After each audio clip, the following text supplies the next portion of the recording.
এই উপজেলা এবং জেলা পর্যন্ত সম্মেলনগুলো দ্রুত সম্পন্ন করার জন্য সশরীরে উপস্থিত থেকে একটি সুন্দর এবং সার্থক সম্মেলন উপহার দেওয়ার জন্য তাকে কেন্দ্র থেকে দায়িত্ব দেওয়া হয়েছে। আমাদের সেই কেন্দ্রের দায়িত্বপ্রাপ্ত নেতা, বাংলাদেশ জাতীয়তাবাদী দলের বন ও পরিবেশ বিষয়ক সম্পাদক, ছাত্র রাজনীতির কিংবদন্তি, আমার অত্যন্ত প্রিয়জন, আন্দোলন সংগ্রামী, যাকে সবসময় আমরা রাজপথে পেয়েছি, সেই বরিশালের কৃতি সন্তান কাজী রওনাতুল ইসলাম টিপু, এবং ইতিপূর্বে যিনি আমার নামটা ঘোষণা করলেন, সেও আমার দীর্ঘদিনের সাথী।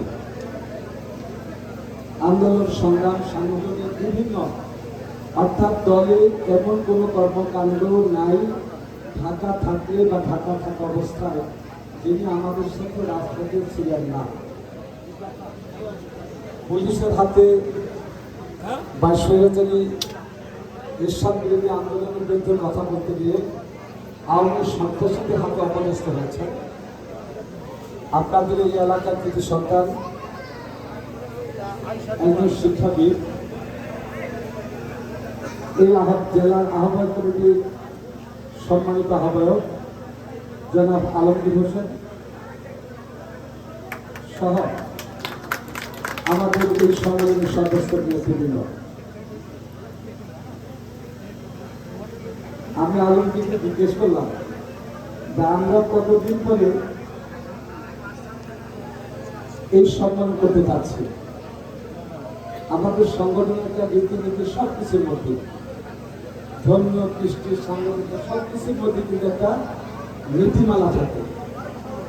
তো সেই নীতিমালার মধ্যে দিয়ে আমরা সর্বনিশ আমাদের সংগঠনগুলোর মধ্যে আমরা দ্বিবার্ষিক সম্মেলন 2 বছর পর পর বা বেশি হলে 3 বছর পর পর আমরা সম্মেলনগুলো করি এবং সম্পন্ন করি। কিন্তু আমাদের এই জেলায়, এই থানায় আমরা 2009 সালে সম্মেলন করেছিলাম। আর আজকে ক বছর?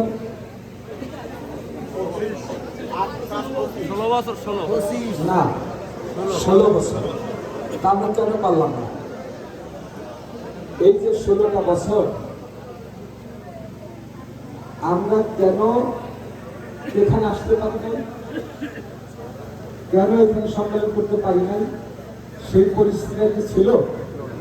এটা কিন্তু কোশ্চেন বল, আমি তো আপনাদের প্রশ্ন করতেছি যে কেন পারলেন না। আবার পারেন নাই, তার মধ্যে আমি বলতেছি যে কেন পারেন নাই, এই প্রশ্নটা আমার কাছে আছে। এই কারণে আছে, অর্থাৎ আমরা তৎকালীন স্বৈরাচারী শেখ হাসিনা ফ্যাসিস্ট সরকারের সময় আমরা ঘরে, বাইরে, বাড়িতে, পরিবারের কাছে কোথাও থাকতে পেরেছি? আমরা পারি না। আমরা ঝাড়ে জঙ্গলে, এদিক সেদিক, এই থানা সে থানা, এ বাড়ি সে বাড়ি থেকে আমরা রাত্রি যাপন করেছি। কিন্তু তারপরে স্বৈরাচারী শেখ হাসিনার সাথে আপোষ আমরা করি নাই। আমরা সম্মেলন করতে দেওয়া হয় নাই। আমাদের সম্মেলন করতে, বাংলাদেশে অনেক জায়গায় সম্মেলন করতে কোনো পারমিশন দেওয়া হয় নাই। আমাদের নেতা কর্মীকে বিভিন্ন সময় কারাগারে থাকতে হয়েছে। এবং এই যে 16টি বছর, যে সাল থেকে শুরু হয়েছে 16টি বছর, আমাদের প্রায় 5,000 নেতা কর্মীকে খুন করেছে, গুম করেছে, হত্যা করেছে, করে নাই? আপনাদের এলাকায় এই যে গেল যে